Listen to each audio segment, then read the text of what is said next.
أعوذ بالله من الشيطان الرجيم. بسم الله الرحمن الرحيم. السلام عليكم ورحمة الله وبركاته. Waalaikumsalam warahmatullahi wabarakatuh.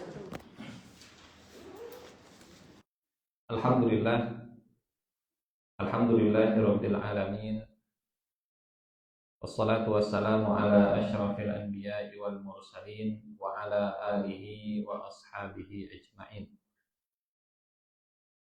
Allahumma la ilma lana illa ma 'allamtana innaka antal alimul hakim. Allahumma 'allimna ma yanfa'una wanfa'na bima 'allamtana wa zidna ilman wa amalan ya rabbal alamin. Amma ba'du.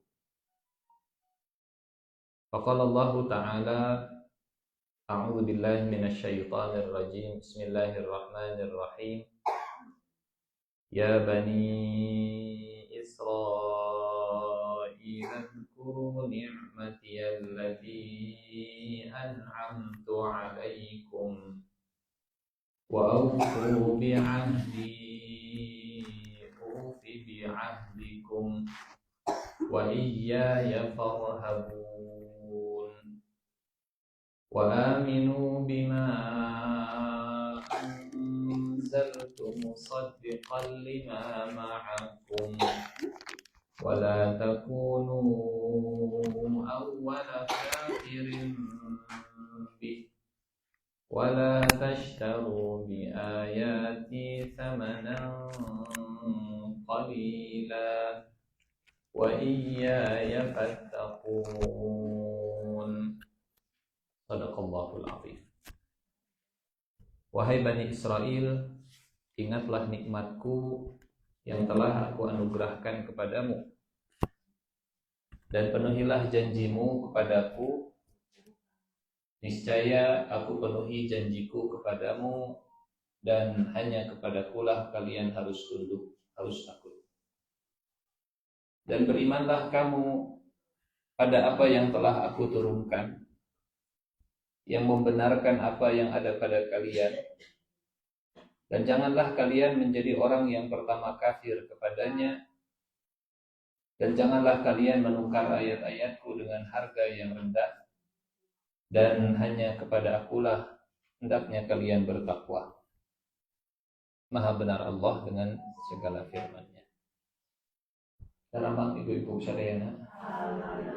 Alhamdulillahirabbil alamin. Kita sudah masuk 1 Zulhijjah hari ini. Disepakati insyaallah tanggalnya, dan Idul Adha-nya juga insyaallah bareng ya. Sebetulnya setiap tahun juga bareng. Sama-sama tanggal 10 Zulhijjah. Cuma kadang beda hari saja.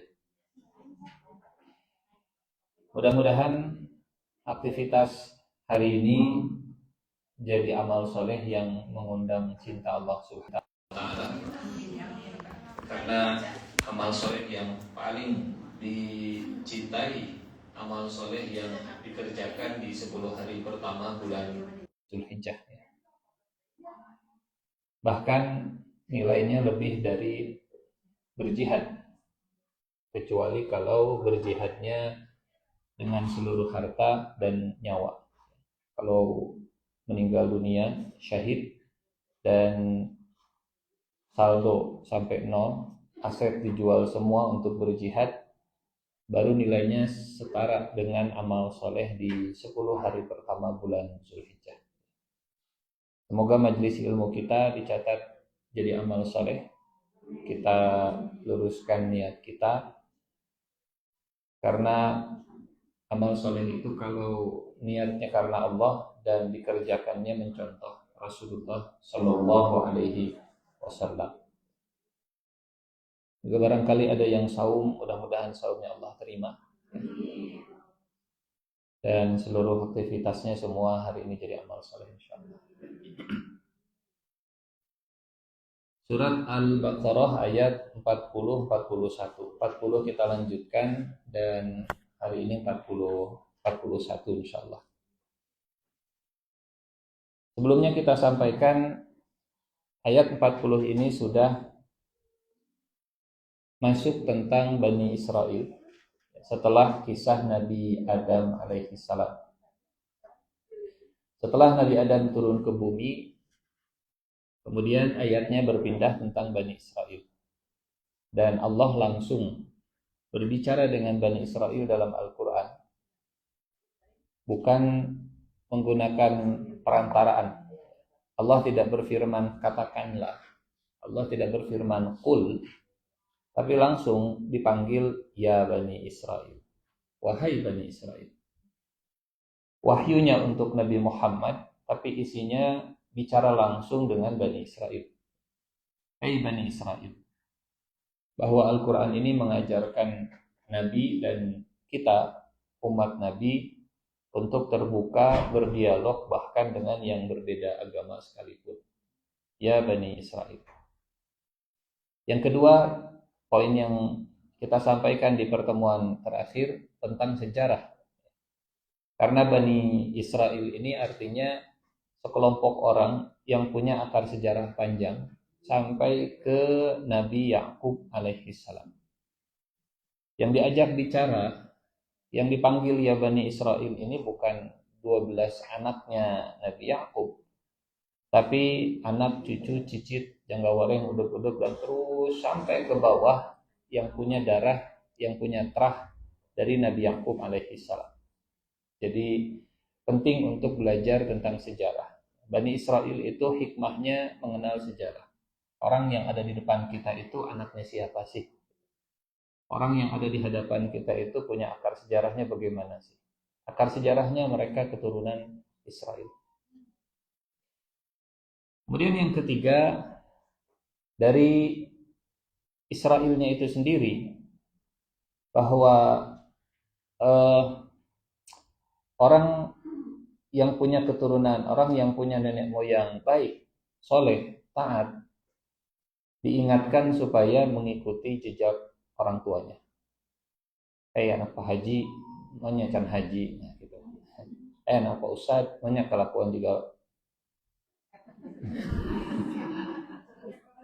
Ya Bani Israel, hai anak Israel, hai anak Nabi yang soleh, anaknya hamba Allah Nabi Yakub alaihi salam. Ini yang ketiga. Yang berikutnya yang keempat, uzkuru ni'mati. Jangan sampai lupa dengan nikmat. Selalu mengingat-ingat nikmat. Karena begitu banyak nikmat yang Allah berikan, seringkali membuat kita lupa dengan nikmat dan lupa dengan rasa dari nikmat. Lupa rasa. Nikmatnya mungkin ada, tapi rasanya jadi biasa-biasa. Dan saum salah satu ibadah yang membuat kita mengapresiasi nikmat. Segelas air putih itu ternyata nikmat kalau lagi saum, kalau lagi puasa. Uzkuru ni'mati, ingatlah nikmatku. Meskipun Allah menggunakan kalimat mufrad itu single itu satu, ya. Karena bentuk jamaknya, bentuk pluralnya ni'am. Kalau nikmat satu, kalau nikmatan dua, kalau banyak ni'am. Ingatlah satu nikmatku. Bahwa nikmat Allah banyak, iya. Tapi dengan mengingat satu nikmat saja, ini secara retorika ya, bukan nikmat Allah itu cuma satu. Secara retorika, dengan mengingat satu nikmat Allah saja, ini sudah cukup mengingatkan seseorang kepada Tuhan, kepada Allah Subhanahu wa ta'ala. Uzkuru ni'mati allati an'amtu alaikum, bahwa tidak ada yang memberi nikmat kecuali Allah, kecuali saya. Bahasanya semua saya di ayat 40-41 ini. Nikmat saya yang telah saya, dan penuhilah janji saya, maka saya akan memenuhi janji kepada kalian, dan hanya kepada saya hendaklah kalian takut kepada saya. Saya. Gambaran kedekatan yang istilah kita sangat personal sekali ayat ini bagi Bani Israel. Bicaranya bukan dari posisi yang jauh, tapi dari posisi yang langsung head to head gitu ya, depan-depanan. Allati an'amtu alaikum, yang telah saya berikan atas kalian. Wa aufu bi ahdi. Ini poin terakhir yang kita sampaikan di pertemuan sebelumnya. Dan penuhilah janjiku. Janji yang mana? Janji dalam perjanjian, baik perjanjian lama ataupun perjanjian baru. Karena ayat-ayat yang Allah turunkan, firman Allah Subhanahu wa taala, semuanya isinya adalah ahdun, isinya adalah ikatan, isinya adalah janji. Wa aufu bi ahdi, maka penuhilah apa yang ada di dalam perjanjian. Ufi bi ahdikum, aku akan memenuhi perjanjian kalian. Kita agak loncat ke surat yang lain, Ibu yang Allah muliakan. Lihat surat walau aqamut Taurata wal Injil. Surat Al-Maidah ayat 66. Salah satu di antara aufu bi ahdi, ufi bi ahdikum. Di antara maknanya surat kelima ayat 66. 566. A'udzu billahi minasyaitonir rajim. Walau annahum aqamut Taurata wal Injila wa ma unzila ilaihim min rabbihim la'akalu min fawqihim wa min tahti arjulihim minhum ummatun muqtasidah wa katsirun minhum sa'a ma ya'malun. Sekiranya mereka sungguh-sungguh menjalankan Taurat dan Injil, perjanjian lama, perjanjian baru, al-ahad al-qadim dan al-ahad al-jadid, dan yang diturunkan kepada mereka dari Tuhannya, maksudnya Al-Quran, niscaya mereka akan mendapatkan makanan dari atas dan dari bawah kaki mereka. Ternyata Allah Subhanahu wa taala punya banyak jalan dalam memberikan rezeki kepada manusia. Salah satunya kalau menegakkan Taurat dan Injil dan juga Al-Quran. Kalau sudah Al-Qurannya turun, maka barokah itu pasti akan dilimpahkan. Allah memberikan barokah saat menjalankan perjanjian, saat menjalankan Taurat, Injil, dan Al-Quran yang lurus ya, bukan yang sudah diselewengkan. Di antara mereka ada golongan yang pertengahan dan alangkah buruknya apa yang dikerjakan oleh kebanyakan mereka. Jadi salah satu janji Allah Subhanahu wa taala kepada Bani Israel, kalau mereka memenuhi perjanjiannya. Memenuhi perjanjian itu berarti menjalankan apa yang diperintahkan dalam Taurat dan dalam Injil yang masih original, yang masih asli. Maka Allah akan memenuhi janjinya dengan mencukupkan rezeki mereka, memberikan kelimpahan, menurunkan makanan ya, kepada Bani Israel. Wa iyaya farhabun. Kita balik lagi ke surat Al-Baqarah. Dan hanya kepadakulah hendaknya kalian takut. Farhabun. Takut di dalam bahasa Arab ada banyak kosakatanya, ada banyak mufradat, ada banyak sinonimnya. Khauf artinya takut. Khasyah artinya juga takut. Kemudian apa lagi? Rahab juga takut. Ru'ab juga takut. Rahbah ini takut yang sifatnya konstan, yang membuat mental seseorang merasa tidak pernah cukup dalam beribadah. Pernah mendengar istilah atau kata rahib? Nah, rahib itu dari kata yang sama. Rahib. Warahbaniyatan ibtada'uha. Rahbaniyah. Seorang rahib, dia akan memutus dirinya dengan dunia karena ingin beribadah, ingin mencukupkan semua bekal hidupnya. Dia takut kalau bekal hidupnya itu nggak cukup. Namanya rahib. Dia tinggal di gereja, dia tinggal di kuil, dia tinggal di ibadahnya, dia tinggal di mihrabnya.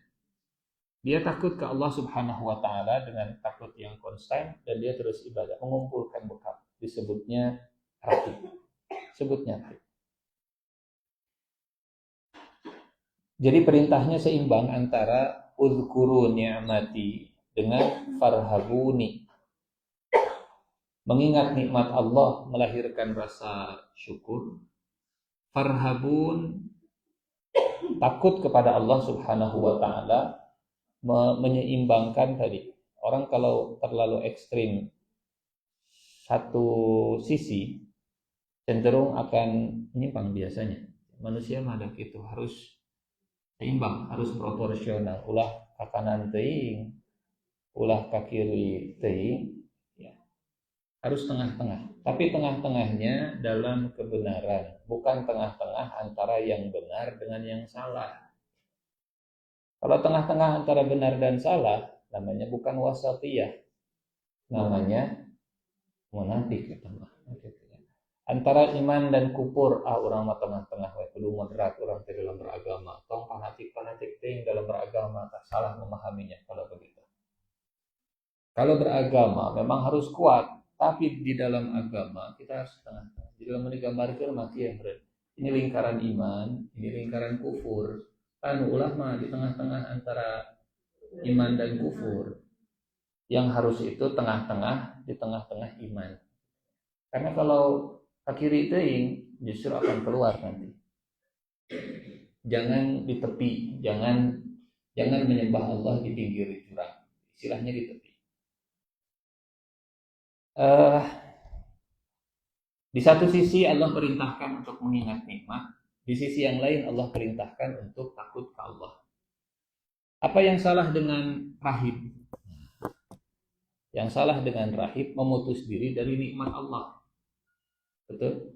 Yang salah dari rahib, dia tidak ingin menikah, dia tidak ingin menikmati dunia, dia banyak mengharamkan nikmat dari Allah Subhanahu wa taala. Sementara kalau tidak takut ke Allah, dan ini yang jadi salah satu penyakitnya Bani Israel, khususnya orang-orang Yahudinya, mereka sudah hilang dengan yang namanya takut ke Allah. Kenapa? Karena merasa kita ini kan anak-anak Allah.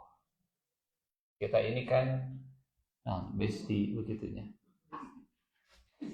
Lihat di surat yang lain, ini statement mereka. Nahnu abna'ullahi wa ahibba'uh. Di ayat yang lain, di ayat 18 surat Al-Maidah, surat 5 ayat ke-18. Yang menyebabkan mereka hilang rasa takutnya. Jadi penyakitnya dari ayat 40 itu dua. Satu, kurang bersyukur karena terlalu banyak nikmat yang Allah berikan. Dua, merasa tidak takut karena Allah, nikmat Allah begitu banyak kepada kami. Ini karena kita dicintai, karena kita ini anak-anak Tuhan. Jadi itu tesieun deui. Al-Maidah 18 ya. Wa qalatil yahudu wan nasara nahnu abna'ullahi wa ahibba'uh. Orang Yahudi dan Nasrani mereka mengklaim, berkata bahwa kami ini anak-anaknya Allah dan kekasih-kekasihnya. Bahasanya mengklaim ada ngacapruk gitu naon. Orang Yahudi dan Nasrani ngacapruk, mengklaim. Ngacapruk bahasa Indonesia nantinya. Ngacapruk teh. Naon bahasa Indonesia ngacapruk teh? Meracau. Meracau. Mereka nyorocos mengklaim bahwa mereka adalah anak-anaknya Allah. Maha suci Allah dari punya keturunan. Wa ahibba'u, dan kami ini yang dicintai oleh Allah. Ibu, ya bapak-bapak nak ya nama. Ibu dan bapak. Betul bahwa bulan Zulhijjah ini bulan yang amal solehnya dicintai oleh Allah dan kita mengejar cinta Allah. Tapi kalau sampai kemudian menepuk dada dan mengklaim bahwa kita ini orang-orang yang dicintai oleh Allah, itu yang bahaya. Tapi kalau menunjuk orang lain sepertinya si fulan itu dicintai oleh Allah, ya, karena itu naon husnuzon dari gitu. Yang tidak boleh kalau kemudian kita nunjuk dada bahwa jika nama saya teh Kekasih Allah saya, Khalilullah saya. GR ini bahaya. Qul, tanya wahai Nabi, jawab wahai Nabi, falima yu'adzibukum bidzunubikum. Kalau memang kalian menganggap, mengklaim, mengaku sebagai anak dan kekasih Allah, terus kenapa kalau kalian berdosa, kalian dihukum juga? Jadi konsepnya, mengaku sebagai anak dan kekasih itu ingin menghindari hukuman. Tenanglah, ya orang dalam ini mah bebas. Ada ungkapan dalam bahasa Arab, man aminal iqoba asa al adaba. Man aminal iqoba, siapa yang merasa aman dari hukuman, asa al adaba, pasti akan buruk adabnya.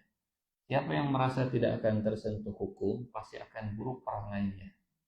Siapa yang menganggap bahwa dia itu tidak akan tersentuh oleh aturan, maka dia akan sewenang-wenang. Man aminal iqoba asa al adaba.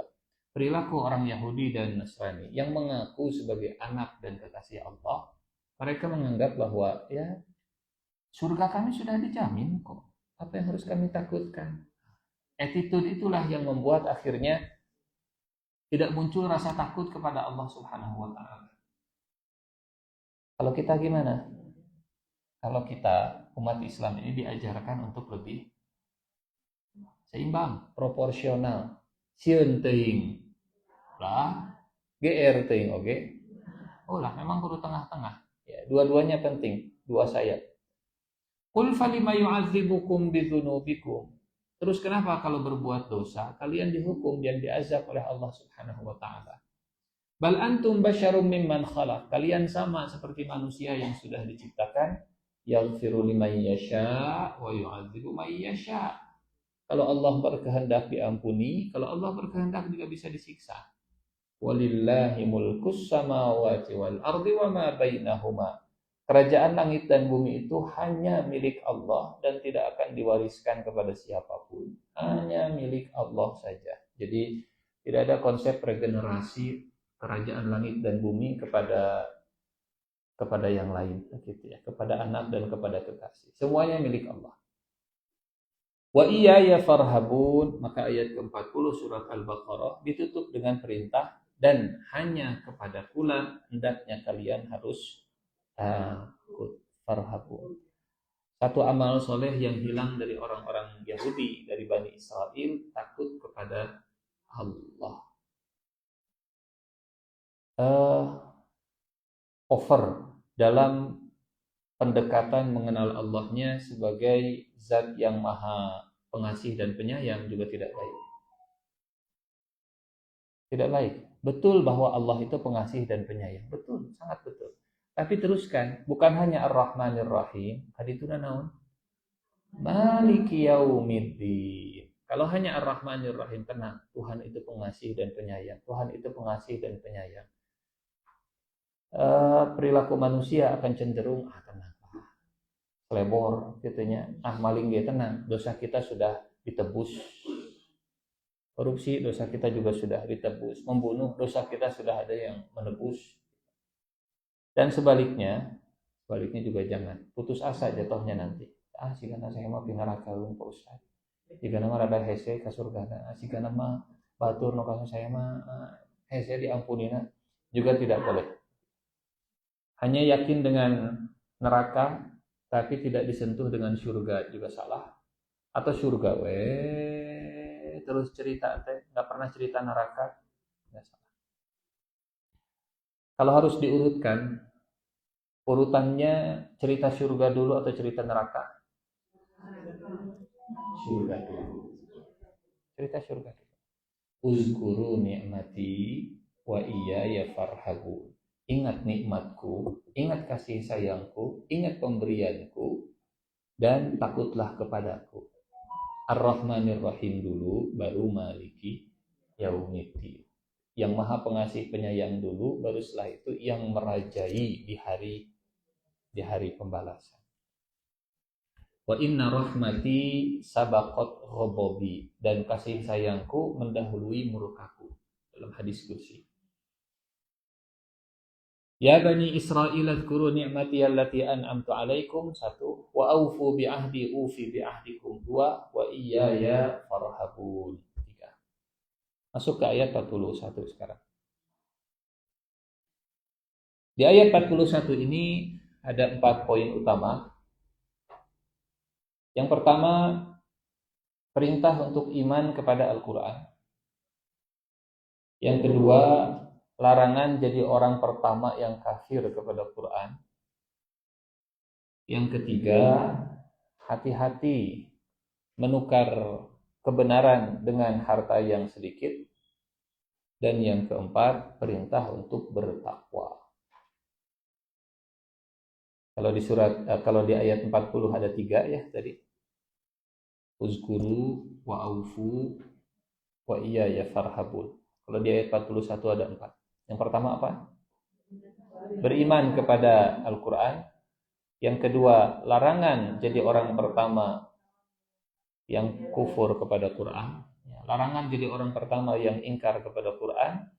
Yang ketiga, waspada menukar kebenaran dengan sedikit harta dan kekayaan. Dan yang keempat, perintah dalam menjalankan ketakwaan. Yang ketiga, jangan menukar kebenaran dengan sedikit kekayaan. Wala tashtaru bi ayati. Dari mana 4 poin ini? Dari 4 waw. Waw yang pertama, wa aminu bima anzaltu musaddiqan lima ma'akum. Waw yang kedua, wala takunu awwala kafirin bi. Waw yang ketiga, wala tashtaru bi ayati thamanan qalila. Waw yang keempat, wa iyaya fattaqun. Waw itu artinya apa, Bu? Dan. Jadi kalau kaget nanti dan. Wow. Wa aminu bima anzaltu musaddiqan lima ma'akum. Dan berimanlah kalian kepada apa yang telah aku turunkan yang membenarkan apa yang ada pada kalian. Dan berimanlah kalian kepada Al-Quran. Sederhananya begitu kalimatnya. Dan berimanlah kepada Al-Quran. Apa itu Al-Quran? Al-Quran adalah apa yang aku turunkan. Dan Al-Quran ini membenarkan apa yang ada pada kalian. Apa maknanya? Kalau Al-Quran itu isinya bertentangan dengan Taurat dan Injil, berarti pilihannya A versus B.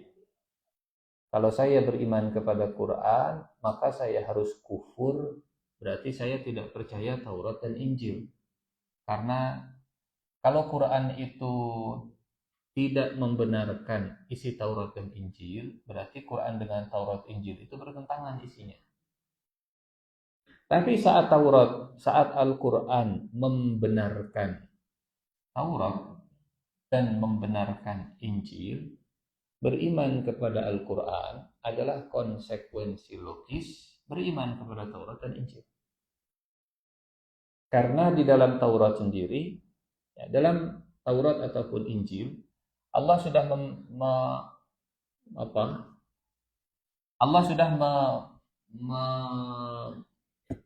menurunkan wahyu, menjelaskan dan menuntut Bani Israel. Kalau datang Nabi yang terakhir, sudah pernah kita jelaskan atau belum ya?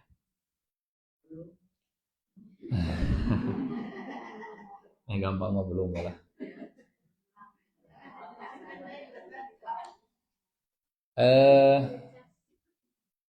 Surat Al-Maidah ayat 12. Kita banyak bolak-balik ke surat Al-Maidah ya. Surat 5 ayat ke-12.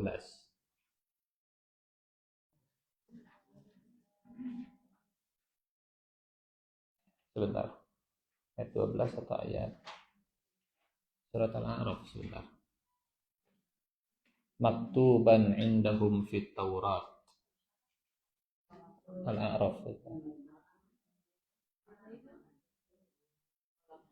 Al-A'raf ayat 157. Al-Maidah juga bisa tadi, cuma biar lebih pas, biar lebih presisi ya. Surat ke-7 ayat 157.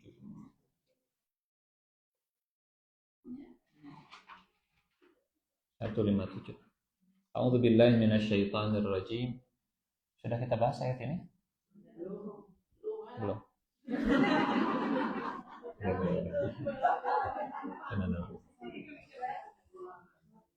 الذين يتبعون الرسول النبي الأمي الذي يجدونه مكتوبا عندهم في التوراة والإنجيل يأمرهم بالمعروف وينهاهم عن المنكر ويحل لهم الطيبات ويحرم عليهم الخبائث ويضع عنهم إصرهم والأغلال التي كانت عليهم فالذين آمنوا به وعزروه ونصروه واتبعوا النور الذي أنزل معه أولئك هم المفلحون. Orang-orang yang beruntung, al-muflihun, adalah orang-orang yang mengikuti Rasul, seorang utusan yang dia juga nabi, ar-rasul an-nabi. Alladzina yattabi'una ar-rasul an-nabi al-ummi. Seorang rasul, seorang nabi yang ummi. Alladzi yajidunahu maktuban indahum fit Taurat wal Injil. Yang namanya, nama siapa? Nama Rasul, Nabi yang ummi, yang tidak bisa membaca menulis ini, nama Nabi Muhammad Sallallahu Alaihi Wasallam tertulis dalam Taurat dan Injil yang ada di sisi mereka. Artinya, kalau mereka beriman kepada Taurat dan Injil, berarti mereka seharusnya beriman kepada Al-Quran. Kalau mereka beriman kepada Nabi Muhammad, ini antara Nabi Muhammad dengan Al-Quran satu kesatuan yang nggak bisa dipisahkan. Nggak boleh dipisahkan. Saya mah iman ke Quran, tapi saya tidak beriman ke Nabi Muhammad. Kumaha carana? Al-Quran turunna ka saha gitu. Da wahyu tidak mungkin turun kecuali ke Nabi. Wahyu tidak turun kecuali ke utusan. Dan utusan nggak akan jadi utusan kalau tidak menerima. Jadi naon setali tiga uang, iman ke Quran otomatis iman ke Nabi Muhammad Shallallahu Alaihi Wasallam, nggak bisa dipisahkan. Nah, kalau mereka beriman ke Nabi Muhammad, kalau mereka beriman kepada Al-Quran, sebetulnya mereka sedang menyempurnakan keimanan kepada Taurat dan Injil. Itu arti dari musaddiqan. Al-Quran membenarkan apa yang ada. Namanya bahasa kitanya membenarkan. Mengkonfirmasi. Memverifikasi. Al-Quran membenarkan bahwa apa yang ada dalam Taurat, apa yang ada dalam Injil, itu benar. Dan yang ngasih legalisirnya, yang ngecapnya, yang di vulkanisir ngaban. Ya, yang melegalisirnya kebenaran itu bahwa ini absah benar, itu adalah Al-Quran, diterima oleh Nabi. Tertulis nama Nabi Muhammad Sallallahu Alaihi Wasallam di sisi mereka dalam Taurat dan Injil, yang mengajarkan mereka, memerintahkan mereka untuk berbuat baik, mengerjakan yang ma'ruf, dan yang melarang mereka untuk mengerjakan yang mungkar. Ini tugasnya seorang Rasulullah Sallallahu Alaihi Wasallam, amar ma'ruf nahi mungkar. Kemudian wa yuhillu lahumut thayyibat, menghalalkan yang baik-baik. Wa yuharrimu alaihimul khaba'ith, mengharamkan yang buruk-buruk. Wa yadha'u anhum israhum, membuang beban-beban dan belenggu yang ada pada mereka. Insyaallah. Apa artinya? syariat dan ajaran yang dibawa oleh Nabi Muhammad SAW itu lebih meringankan daripada syariat nabi-nabi sebelum beliau. Bani Israel kalau mengikuti Nabi Muhammad itu lebih ringan. Banyak beban-beban, banyak aturan yang dilepaskan. Baheula mah hese punten secara logika. Mending ikut yang lebih mudah atau yang lebih susah? Eta. Bani Israel kalau ikut ajaran Nabi Muhammad, berarti iman mereka sudah sempurna. Pahala mereka jadi dua. Mereka beriman ke Nabi sebelum Rasulullah dan beriman kepada Nabi Muhammad, pahalanya jadi double. Dan mereka bisa jadi leader, mereka pengaruhnya tidak akan hilang. Karena orang melihat ahli kitab itu orang berilmu, itu berilmu oge nuturkeun Rasulullah. Dan yang berikutnya, kalau mengikuti ajaran Islam lebih ringan daripada ajaran-ajaran sebelum Rasulullah. Contoh, misalnya, dulu yang namanya sholat, ibadah sholat itu hanya bisa dilakukan kalau dikerjakan di dalam masjid, di dalam tempat ibadah. Di lapangan tidak boleh, ya. Pokoknya di luar tidak boleh, hanya boleh di masjid saja. Dan harus wudhu pakai air, tidak boleh pakai tanah, ya, tidak boleh tayamum, harus pakai air. Datang Rasulullah, diringankan, dimudahkan. Kalau kena najis pakaiannya, digunting, lepas, ganti, cari yang lain. Kalau kita tinggal dicuci, bersihkan, silahkan pakai lagi. Kalau apalagi perang, dapat gonimah, rampasan, nggak boleh dimakan, nggak boleh dibagikan, kumpulkan, duruk, bakar. Haram kalau makan dan mengambil gonimah. Tapi dalam ajaran Rasulullah, Nabi Muhammad, gonimah, kumpulkan, bagikan. Bahkan prajurit yang berperang, bagiannya banyak, 4/5 dari gonimah itu dibagikan untuk prajurit. Mau? Ya, lebih ringan. Taubat, tata cara taubat. Kalau dari dosa besar, dalam agama, dalam ajaran Rasulullah mudah, simpel. Masa lalu, masa kini, masa depan. Masa lalunya disesali, masa kininya ditinggalkan, masa depannya berjanji tidak mengulangi. Walaupun dosanya itu syirik dan menyembah sapi. Betul. Tapi kalau Bani Israel mereka berbuat syirik. Fatubu ila bari'ikum faqtulu anfusakum. Bertobatlah kalian dengan membunuh diri kalian. Harakiri, orang Jepang namanya harakiri, istilahnya betul ya. Dosanya sudah nggak bisa diampuni lagi, akhirnya tebusannya adalah bunuh diri. Sementara kita jauh lebih ringan. Baik. Bagaimana tadi? Wa yad'u anhum israhum wal aghlal allati kanat 'alaihim. Dan beban-beban yang ada pada diri mereka. Falladzina amanu bihi, dan orang-orang yang beriman kepada beliau, kepada Rasulullah sallallahu alaihi wasallam, kemudian memuliakannya, menolongnya, dan mengikuti cahaya yang telah diturunkan kepadanya, mengikuti Al-Quran, itulah orang-orang yang beruntung. Baik. Jadi sebetulnya menjalankan perintah Allah itu lebih menguntungkan daripada menjauhi perintah Allah.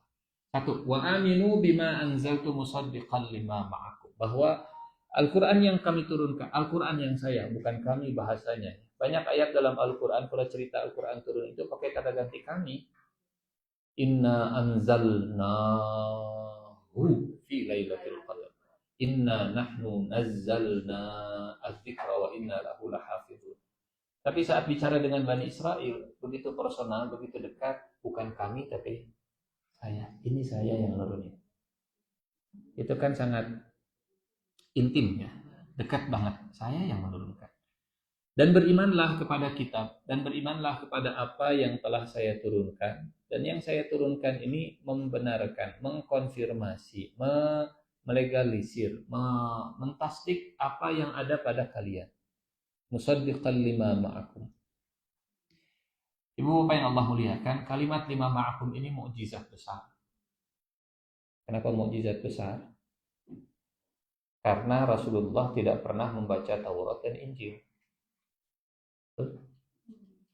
Kalau Rasulullah Shallallahu Alaihi Wasallam pernah baca Taurat dan Injil, mungkin kalimat lima ma'akum, apa yang saya bawa ini membenarkan apa yang ada pada kalian. Ini apa? Pembaca. Tapi kalau Rasulullahnya ummi, apa yang ada pada Al-Quran yang saya terima ini, Al-Quran yang diturunkan oleh Allah ini membenarkan apa yang ada pada kalian.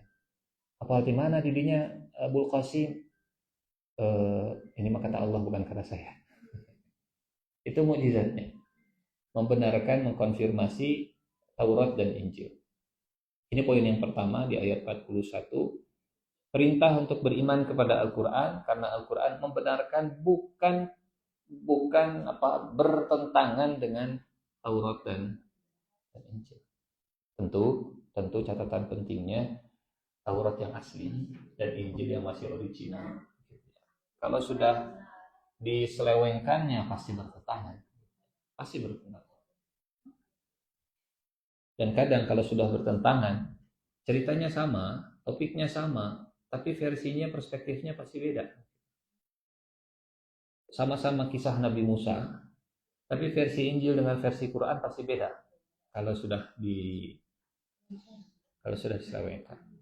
Jadi bagi kita, bagi umat Islam,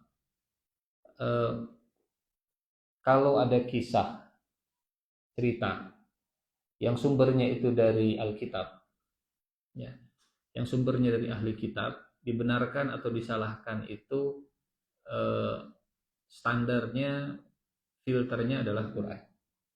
Kalau ceritanya tidak bertentangan, boleh didengarkan. Tong dipercaya 100%, tong ditolak 100%. Kalau sinkron dengan cerita Quran, sudah kita ikuti. Tapi kalau sudah mulai, juga gitu ceritanya, berarti yang paling benar adalah cerita Al-Quran. Musaddiqan lima ma'akum. Yang kedua, poin yang kedua dari ayat 41 ini, wala takunu awwala kafirin bih, dan janganlah kalian menjadi orang yang pertama kafir kepadanya. Jangan jadi orang yang pertama kafir. Punten, Bu.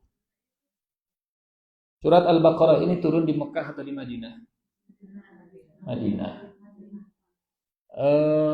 Siapa yang lebih dulu kafir? Orang Quraisy atau orang Yahudi?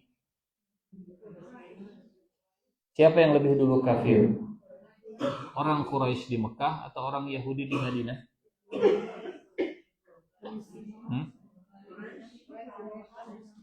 Quraisy di Mekah lebih dulu kafir sebelum Yahudi. Karena sebelum orang Yahudi mendengar ada Rasulullah Shallallahu Alaihi Wasallam, ya, orang Quraisy mereka sudah dengar duluan. Tapi kenapa Allah berfirman? Apa hikmahnya Allah berfirman? Jangan kamu menjadi orang yang pertama kafir kepadanya. Padahal yang pertama kafir Quraisy, orang musyrik Mekah, orang Quraisy. Ulama tafsir menjelaskan yang dimaksud dengan pertama kafir ini pertama kafir dari kalangan ahli kitab. Pertama kafir dari kalangan. Dan jangan difahami ayat ini begini. Dan jangan kamu jadi orang yang pertama kafir. Oh, yang kedua berarti tidak nawat. Bukannya. Karena kalau maknanya begitu ya bertentangan dengan kalimat awalnya. Wa aminu, dan berimanlah. Dan berimanlah. Wala takunu awwala kafirin bih, dan janganlah kamu menjadi orang yang pertama kafir dari kalangan ahli kitab sebelum orang Nasrani dan punten. Orang Yahudi itu tersebar di beberapa wilayah. Di Yathrib di Madinah ada, di Khaybar juga ada, di Yaman juga ada, di Syam juga ada. Tersebar. Di mana-mana banyak begitu. Tapi orang yang pertama kafir dari kalangan ahli kitab itu yang ada di Madinah. Wala takunu, dan janganlah kalian awwala kafirin bih, yang jadi kafir pertama kali kepada Al-Quran dari kalangan kalian.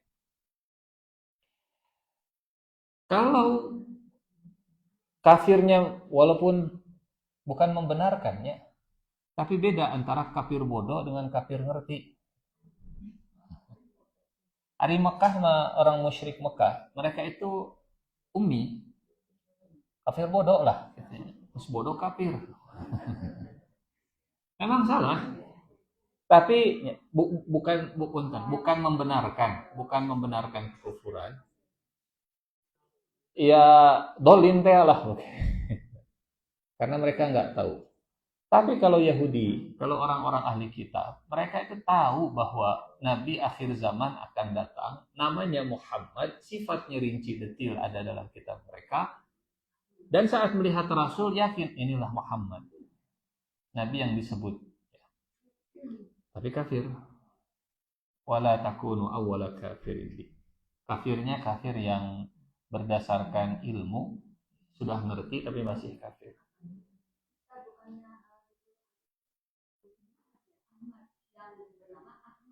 Betul. Itu yang dalam surat As-Saff begitu ya. Tapi dalam Song of Solomon, nanti cari di Google, Song of Solomon 5 ayat 5, pasal 5 ayat 5. Di YouTube ada penggalan. Kalau bahasanya masih bahasa asli ya, bukan bahasa yang diterjemahkan. Karena kadang kalau sudah diterjemahkan jadi hilang nama aslinya. Misal, nama saya Nur Ihsan Jundullah. Namanya. Yang namanya identitas itu nggak boleh diterjemahkan. Ali manggil Pak Ustadz Nur Ihsan Jundullah, saha tuh Ustadz Cahaya Kebaikan Tentara Allah.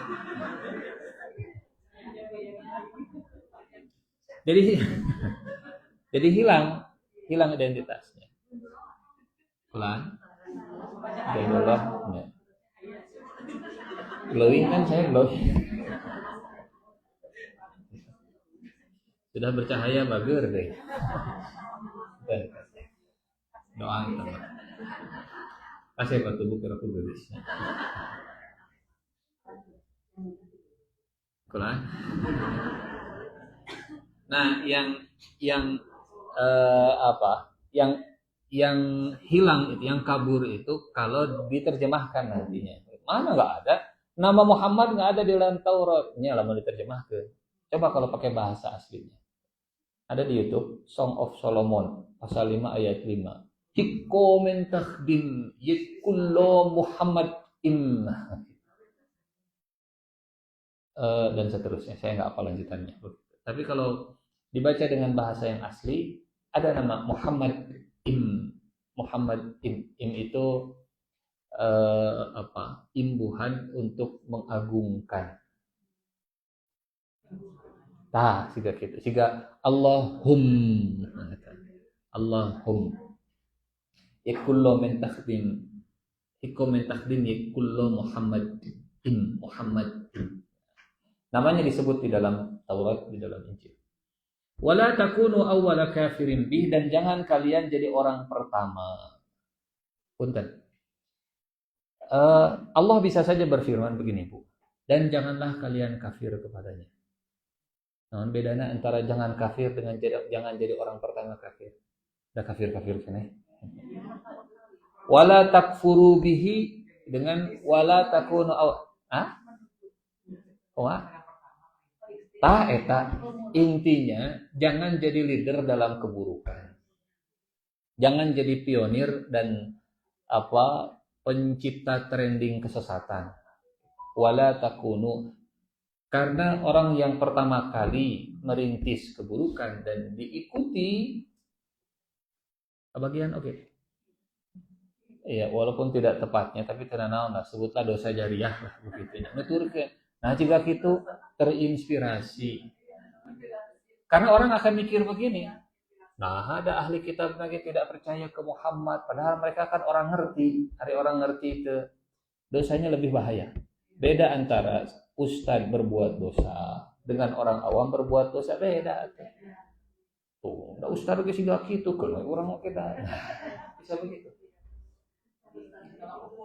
Jadi tolak ukur itu namanya awwala kafirin, kafir yang pertama. Musyrik Mekah kafir ya bukan wajarnya.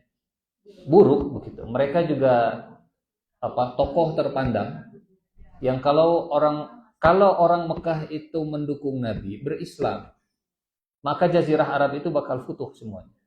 Itu sebabnya kenapa Fathu Mekah disebut Fathu Mekah, karena ibu kota kalau sudah dikuasai oleh Islam, Jazirah Arab yang lain mengikut, kabilah yang lain ngikut.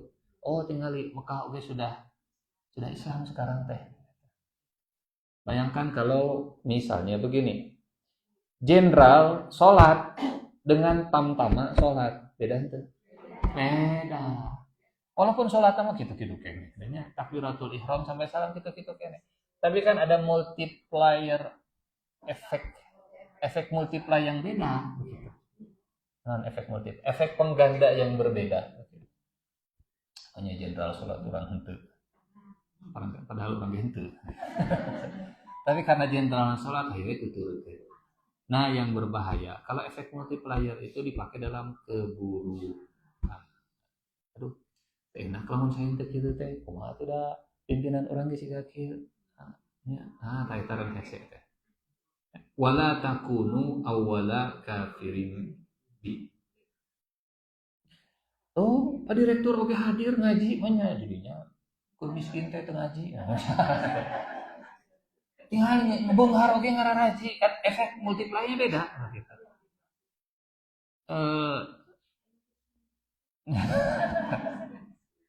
Dan seterusnya lah. Ini pilihan diksi, pilihan redaksi yang kita tadaburi. Kenapa harus ada awwala kafir, bukan dan janganlah kalian kufur kepadanya. Wala takunu awwala kafirin bih. Kata Nabi begini, man sanna sunnatan sayyi'ah, barang siapa yang membangun kebiasaan buruk kemudian diikuti oleh orang lain, maka orang yang menjadi contohnya akan kebagian dosanya juga. Nggak usah jauh-jauh, kita di keluarga. Kalau saya bicara kasar, kotor, dilihat oleh anak, terus anak saya nanti punya anak, ada bahwa lagi bapak saya sih gaki. Itu awwala kotorin bih, awwala kasarin bih. Ya, tidak kau anaknya, tidak kau kenal. Setiap anaknya melakukan sesuatu selalu beralasan bahwa lagi mama sudah gitu, bahwa lagi bapak sih gaki ya, ayo wala takunu awwala kafirin. Dan janganlah kalian menjadi orang yang pertama kufur kepada bihinya itu, kepada Quran atau kepada Nabi Muhammad. Dua-duanya boleh, karena tadi nggak bisa dipisahkan ya. Quran ataupun Nabi satu kesatuan. Quran dengan hadis, Allah dengan Rasul, bukan berarti ngahiji dalam arti entitasnya bersatu ya, tapi iman kepada Allah dan Rasul nggak bisa dipisahkan. Satu perintah iman, dua larangan kekufuran. Yang ketiga, poin yang ketiga ini, apa sebabnya Bani Israel mereka nggak mau beriman? Apa sebabnya orang Yahudi di Madinah, khususnya para tokoh, khususnya para atau para rahibnya, bukan rahib, rabinya, khususnya ulama Yahudinya, kenapa mereka banyak yang menolak untuk beriman ke Rasulullah padahal sudah tahu kebenarannya?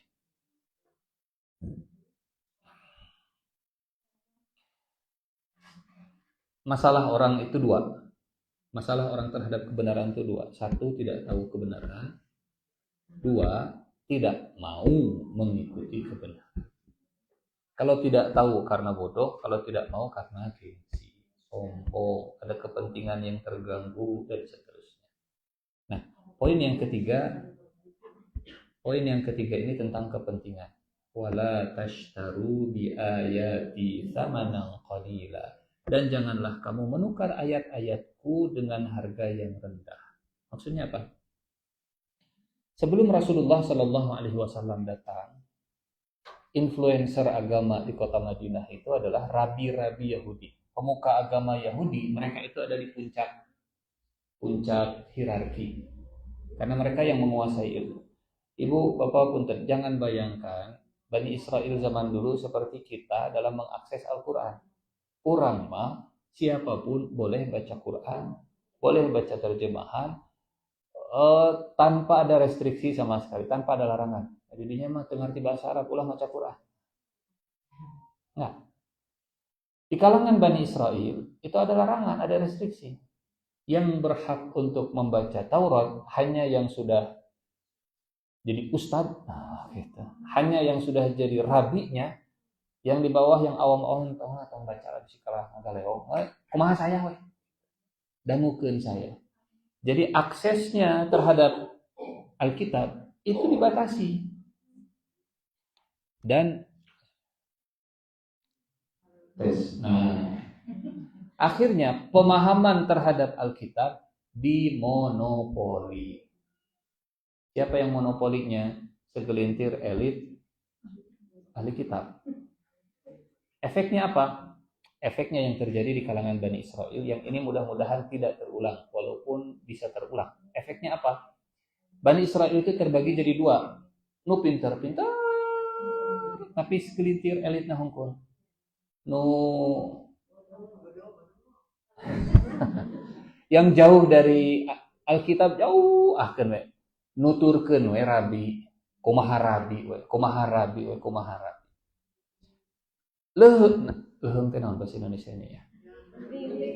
Mending. Kalau elit pemuka agamanya itu jujur, lempeng, tulus, ikhlas gitu. Dia tidak mengeksploitasi kebodohan Bani Israel. Tapi kalau yang Nagaleo, mumpung Bani Israel na bodoh. Tujuannya bukan mencerdaskan bangsa. Tujuannya bukan untuk memintarkan Bani Israel, tapi malah memintari Bani Israel. Gila, Bu. Kita kalau datang ke bengkel, dan kita punya basic tentang teknik otomotif, teknik mesin. Insya Allah mau dibodoh. Mau dibodoh. Apa? Bu, itu kedah digantos mesinnya, oh nyamang. Itu kedah digantos China, oh nyamang. Itu kedah digantos.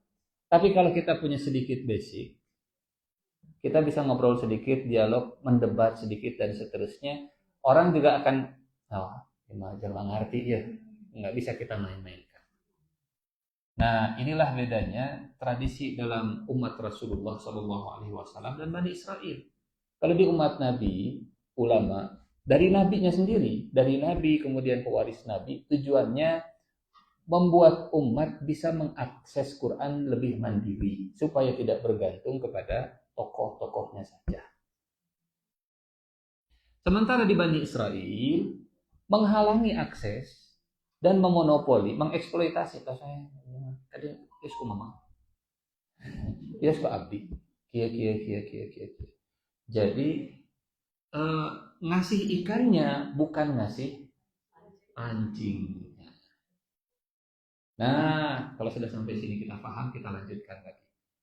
Yang terjadi di kalangan Bani Israel sebelum Rasulullah hijrah, para pemuka agama, para rabi-rabinya, para ustadz dan ulamanya itu, mereka ada di puncak hierarki masyarakat. Nah, Rasulullah Shallallahu Alaihi Wasallam hijrah, betul? Dan posisi Nabi itu pasti di atas, karena beliau diangkat sebagai pemimpin Madinah. Punten, pemimpin negara atau pemimpin agama?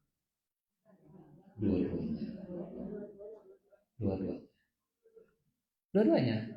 Beliau sebagai pemimpin negara punya wewenang untuk mengatur negara, dan beliau juga sebagai pemimpin agama. Agama dan negara dalam ajaran Rasulullah itu nyatu, tidak dipisah-pisah. Dan Khulafaur Rasyidin juga sama. Mereka itu orang yang beragama, tapi mereka juga yang mengendalikan negara. Nah, hiji dalam satu orang. Tidak dipisah, ia umaro, ia ulama. Nah hiji. Nah, dan itu mabakmu sanes deui. Saat Rasulullah datang ke Madinah, kira-kira bagaimana perasaan rabi-rabi dan pemuka agama Yahudi? Bisa habis jamaah ya. Jamaah bisa ngegaleong kali itu ya. Saya bisa kehilangan jamaah. Wala tashtaru bi ayati samanan qalila. Mereka elit, mereka tahu kebenaran, mereka paham bahwa Muhammad adalah utusan, tapi mereka menutup-nutup kebenaran dengan tujuan supaya mereka tetap ada di puncak karir. Jangan ikuti Muhammad. Tapi Pak Rabi, Pak Ustadz Rabi, kan bahasa majelis taklim baheula Pak Rabi bilang akan datang Nabi akhir zaman. Akan datang utusan akhir zaman ke negeri yang banyak pohon kurmanya. Makanya kita ada di sini karena Nabi akhir zaman bakal datang ke sini. Kan eta saur Pak Rabi teh baheula teh. Tapi bukan yang ini. Tujuannya apa? Supaya kedudukan mereka di masyarakat tidak hilang. Dan orang kalau sudah punya kedudukan, iya naon Bu? Lamun iya.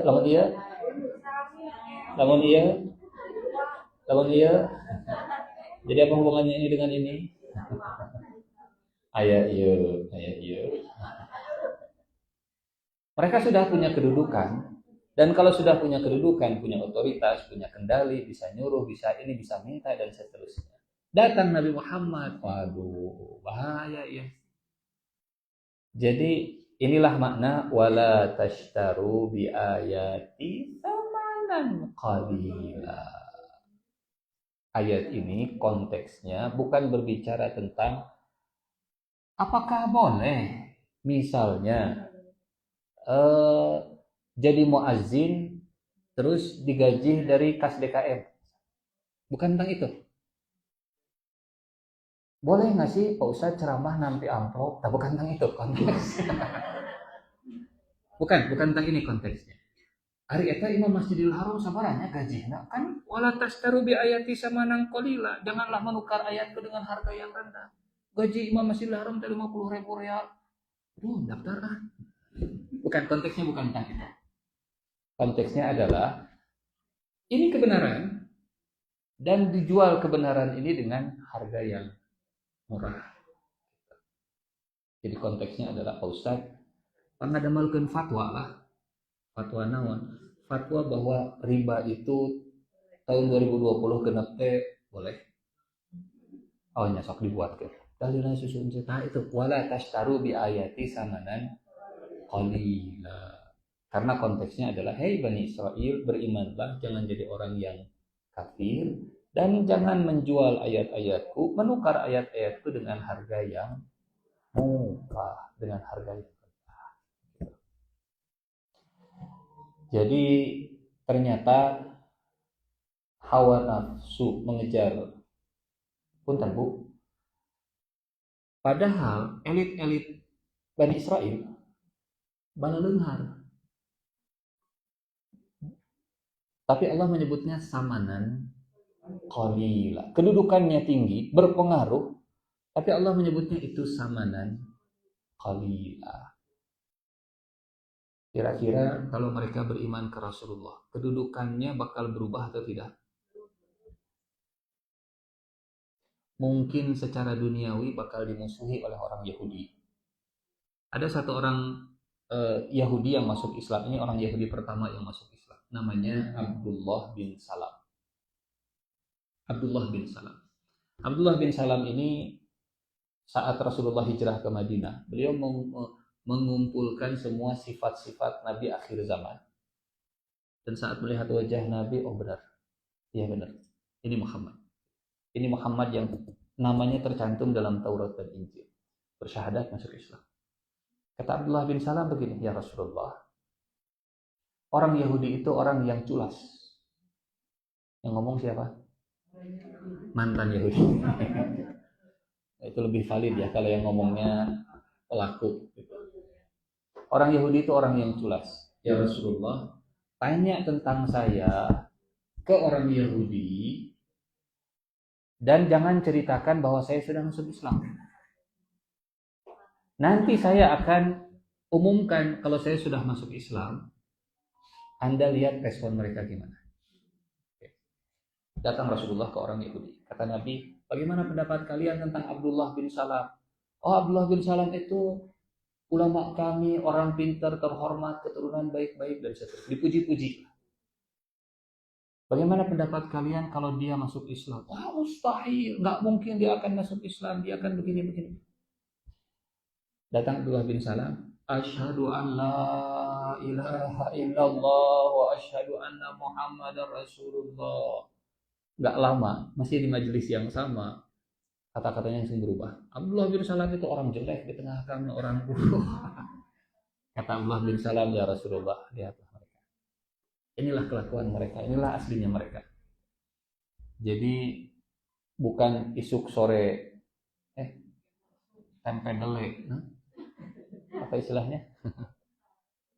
Pagi sore tempe dele, gitu ya.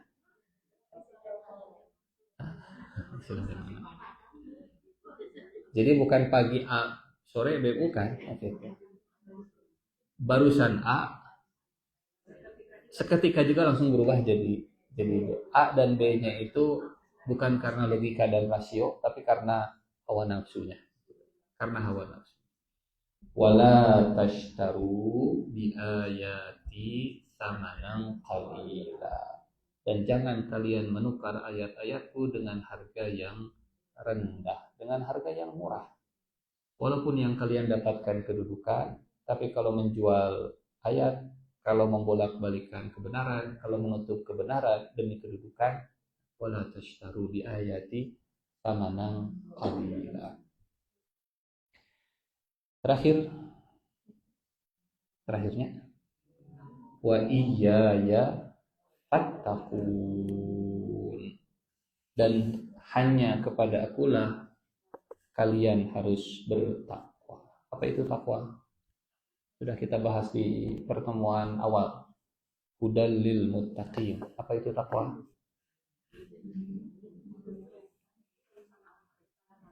Wallahu a'lam. Ya. Takwa itu diterjemahkan singkatnya takut. Tapi bedanya dengan rohbah, bedanya dengan farhabun dengan fattaqun. Farhabun memang takut, fattaqun juga sering diterjemahkan takut. Bedanya kalau takwa itu takut yang kemudian menggerakkan untuk melindungi diri dan bersiap-siap. Aslinya takwa itu dari kata perisai, tameng, wiqayah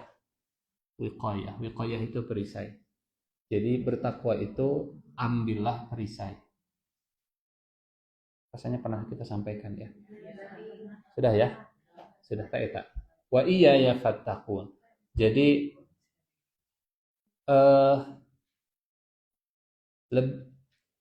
mana yang lebih ditakutkan oleh Bani Israel, oleh Yahudi Bani Israel?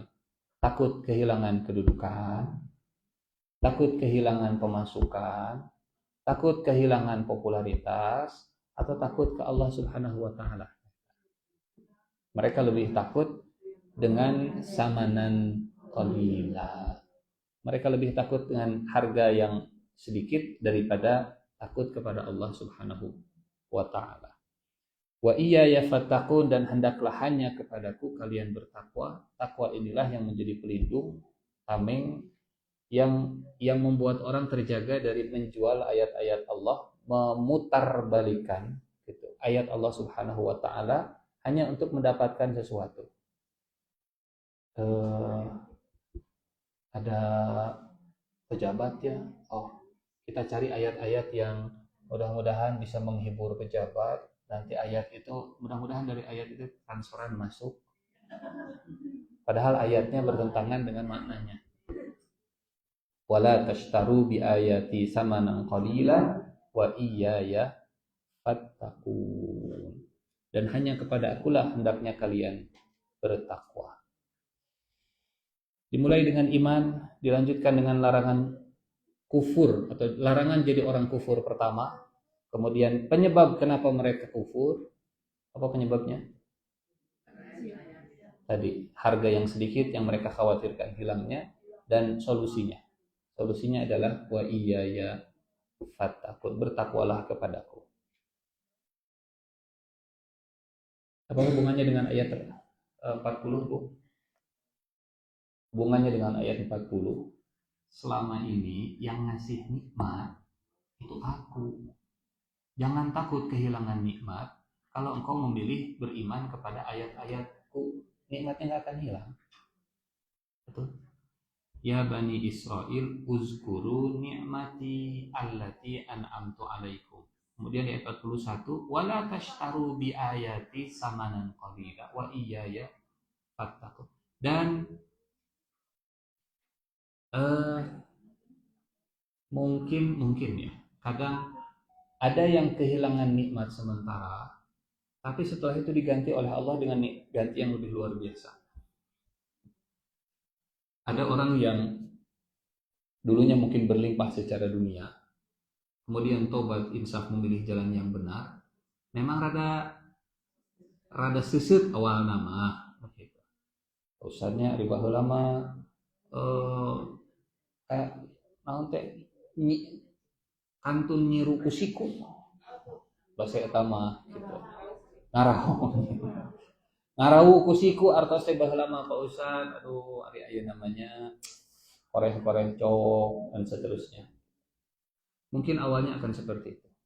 Tapi Allah menjanjikan, dan janji Allah itu pasti. Allah tidak pernah mengecewakan siapapun yang memilih Allah dan mengorbankan yang lain selain Allah.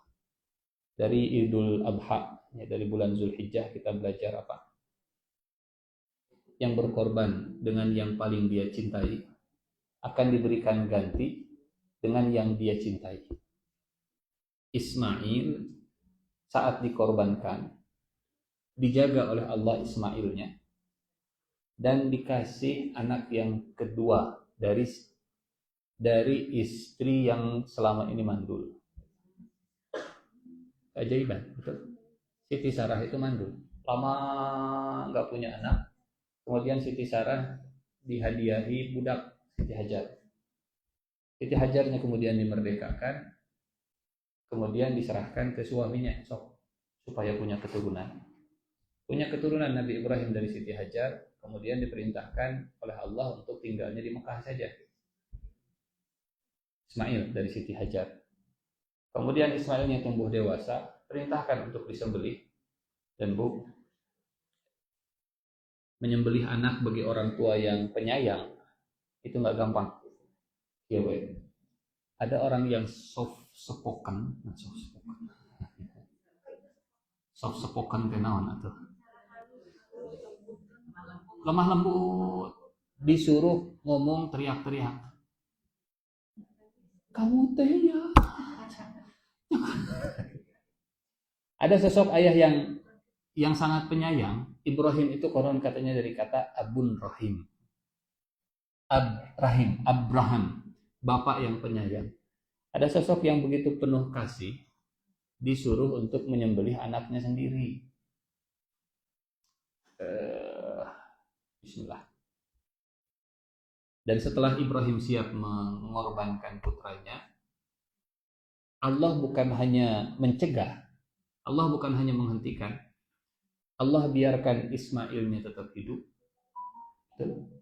dan Allah beri kabar gembira, Siti Sarah yang selama ini mandul, yang sudah punten hopeless lah bahasa kitanya, asigana moal pigaduheun, dikasih kabar gembira. Dan punten kabar gembiranya bukan cuma punya anak, tapi langsung dengan cucu.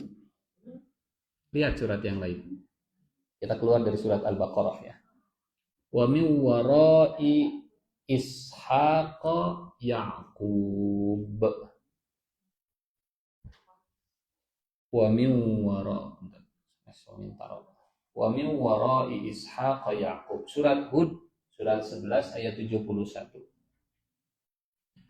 Wa imra'atuhu qa'imatun fadhahikat فبشرناها بإسحاق ومن وراء إسحاق يعقوب. Dan istrinya Siti Sarah berdiri di balik tirai, lalu dia tersenyum karena mendengarkan kata-kata malaikat. Kami sampaikan kepadanya berita gembira tentang kelahiran Ishak, dan dari Ishak akan lahir putranya Yakub. Ya, mengorbankan satu, tapi yang satu ini tetap tidak jadi disembeli dan diganti dengan tambah dua. Nu hiji modalna utuh ditambah dua, jadi total tilu. Hiji jadi tilu. Dan kisahnya terus diabadikan, diulang-ulang, diingat-ingat setiap tahun sekali, dirayakan oleh seluruh jamaah haji. Dirayakan seluruh jamaah haji. Wallahu a'lam bishawab. Ini mungkin ayat 41 ya. Saya cekap lah tong seperti. Ulan